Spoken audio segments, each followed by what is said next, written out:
Real talk, figuring out what to charge for your first photo booth gig is stressful. You don't want to charge too much and scare clients away, but you also don't want to be the $200 photo booth that works for free, essentially. So how do you price yourself for profit without second guessing yourself? Today, my goal is to break it all down in a way that actually makes sense. So let's dive in. In this first section, we're gonna talk about the problem with underpricing, and I honestly see this all the time. New photo booth owners lowballing their pricing because they're afraid to charge what they're worth, or maybe they really don't even know what to charge. They're just looking at their competition and basing it on that. And there's no shame in that because I did it too when I first started. My first paid event, I charged $300 for 4 hours. And by the time I packed up, I was excited because it was my first event, but man, I was exhausted. And after expenses, I made maybe $100, but I'm just gonna be honest with you, I didn't even calculate how much I made because all I saw was $300 hitting my bank account. I didn't take into account all of the time that I put into the event, spent on the event, all of it. So it's a huge mistake when you lowball your pricing. Here's the biggest mistakes that I see new photo booth owners making. And sometimes even people who've been in it a while, they continue to make these same mistakes. Number one, charging based on feelings, not math. I know when I first started, I was psyched to have an event. I was just psyched to get booked, that it was actually something that I could make money off of. And I was purely going on feelings. It felt right to charge $300. I felt wrong asking for more. I didn't value myself and my work and what I was doing, and I wasn't looking at the numbers, and I was basing my pricing on feelings. So that's the first mistake that I see so many people making. Number two, I see this so often and it breaks my heart. Underpricing just to get booked. I know when you start out, you want to be successful.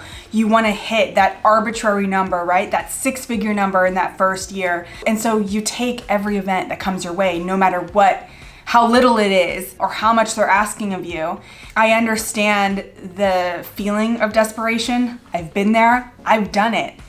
But it is a mistake because you are setting yourself up for failure because you're just gonna continue kind of down that path and learn the hard way. And it's not worth it to burn yourself out on this business early on when you're just accepting any event that comes your way, no matter if it undercuts your pricing. When you undercut your pricing, you're undercutting your own value and you're telling a client that you're not as valuable as the number that you first said. And the thing is, people are gonna ask. They're gonna ask, and there's no harm in asking, right? You don't know until you ask, and you don't know until you try. But that is a big mistake to undercut just to get the job. And the third mistake that I see happening so often is people not calculating for profit, which means you're working for free. You're not taking into account your expenses. You're not taking into account the hours that you're working. You're not adding in profit so you can actually be a profitable business. And listen, if you don't price correctly from day one, you're gonna work your butt off and still be broke. So let's work together and let's fix that. All right, I wanna tell you guys a true story of something that happened to me that I think you could really benefit from. So a past corporate client reached out asking me if I would be willing to trade services for exposure. Essentially, they wanted to put my logo on their screens inside of their large building and exchange that for my photo booth. And I wanna tell you guys why I almost always say no to this. Number one, I've done it before and it never led to paid bookings. Number two, a logo doesn't sell the experience. People don't book me because they saw my name or my logo. They book me because they see a fun, engaging experience in action. Those are where I get the most leads from, is from people seeing it in action or seeing it in action on social media. So all of that to say, I politely declined, and instead of making the deal, I sent them my actual rates, emphasizing the value of what I provide with my photo booth. I know they knew this because I'd worked with them in the past. They paid my rates in the past. And I knew that they were just trying to reduce their cost on their end. Needless to say, they came back and said it was far too high and they could not move forward. And I was like, okay, cool. Because I already knew this deal was gonna be a loss for me. I didn't have high hopes. As soon as I saw that they were trying to exchange anything with me, I knew it was gonna be a no-go, and so I wasn't holding my hopes up. A note here is sometimes saying no means protecting your business and your interests. If I had said yes, I could have gotten another booking on that date for full price. And so it just wasn't a risk I was willing to take. And I just value what we provide our clients highly. All right, and then of course, there's a plot twist. A few weeks later, they came back saying that they had found a sponsor for the photo booth. So long story short, I connected directly with that sponsor. I explained the value of what I did. I sent them a proposal, and guess what? They booked an activation at 3 times what the original client said the budget was. And what's the lesson here? Number 1, clients will find the money if they really want to work with you. Number 2, you are not responsible for their budget. If they can't afford you, that is a them problem, not a you problem. And if they want it bad enough, they'll figure it out. Lastly, sometimes the person saying we don't have the budget is not actually the person who is gonna be paying. So whenever I have someone saying that they're on a tight budget, especially if they're a corporate client, obviously, my first question is, hey, do you know somebody who would be interested in sponsoring the booths? Because they are going to get more value out of sponsoring it. Their logo is gonna be on everything. They're gonna get that marketing benefit way more than I would if I sponsored it myself. And so all of that to say, this is why I don't get upset when someone says your prices are too high. I will say it took me a long time to get here. I did take it personally, and sometimes I still do. Sometimes I still struggle with it. But the reality is, it's not that they can't afford it, it's that they haven't figured out how to afford it yet. And obviously, there are going to be some people who really want to work with you and they just can't come up with the budget, they just can't come up with the money. But I have found that those are few and far between. If they really want to work with you, they will find a way to work with you. All right, so I mentioned earlier about pricing for profit and making sure you're establishing your prices correctly.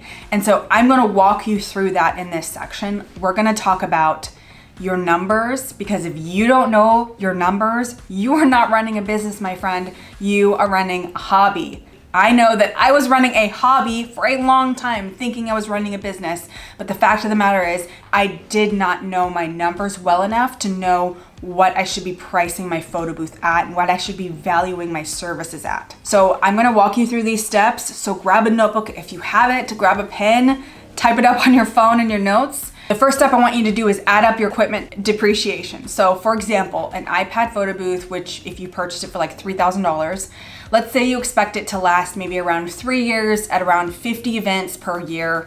I would say that's a very fair estimate. That's about $20 per event to cover depreciation on the booths. If you have a DSLR booth or any sort of like higher end photography equipment, photo booth, maybe it's around $8,000 when you purchased it. Maybe it'll last 5 years at 40 events per year. So that's about $40 per event to cover depreciation. Obviously, it's not an exact science, but it's a great starting point so you're not footing a big replacement bill later. It's good to have that number in your head every time you are setting your pricing. Another thing to consider is your monthly overhead for software. So if you're using Fiesta, you're probably paying about $100 a month. If you're using another software like Snapic, you're probably paying more, or you're paying per event. So divide that software number by the number of events you do monthly to get your cost per event. So say you have 4 events, that's gonna cost about $25 a month for that month. Same for insurance. If you're spending $50 to $70 a month, I factor this into your event costs as well. And then you gotta consider marketing costs. So whether you spend $100 or $300 on maybe ads or local event sponsorships or printed materials or brochures or business cards, or maybe you pay for the photo booth edit, for stock imagery. Account for all of that within your costs as well and spread that over the events that you book each month. Another thing to consider, travel, right? Gas, wear and tear on your car, setup and tear down time, also factor that into the final number. How are you gonna pay yourself? Like, what are you gonna pay yourself to be working these events? Consider the time that it takes to set up for your event and tear down and travel. A 4-hour event then turns into 7-8 hours plus travel. So think of that too, that cost of your time whenever you're adding in all of these costs. The second step is determining your hourly rate, your package rate. How much do you want to make per event? What is the minimum profit you'll accept? So if you want to hit a 6-figure number in profit at the end of the year, not gross profit, you have to really think through how many events are you going to be able to physically do in order to reach that goal. If you want to hit $50,000, if you want to pay yourself $50,000, you got to think of how much that is actually going to cost you in events and time and all of that stuff. This part is so important. So if you want to bring in, say, $400 profit for a 4-hour event, then with your overhead plus depreciation plus your own time, your total price might need to be $600, $700 or more, whatever the math comes out to once you factor in all those costs. Third step I really want you to do is use a pricing calculator. So I actually built a pricing tool that does the math for you so you can stop guessing and actually charge what you're worth. So in this pricing tool, you will put the number of profit that you want for your event.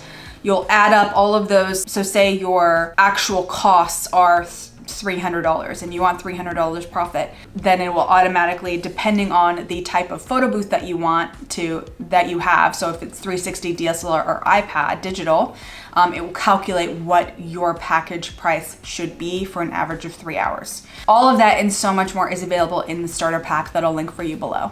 It took me a long time to get here, and it's still a work in progress. But when I stopped pricing based on fear and started using a real pricing strategy, I began booking higher quality clients and clients who value what I do and are willing to pay for it. And here are some of those things that I changed.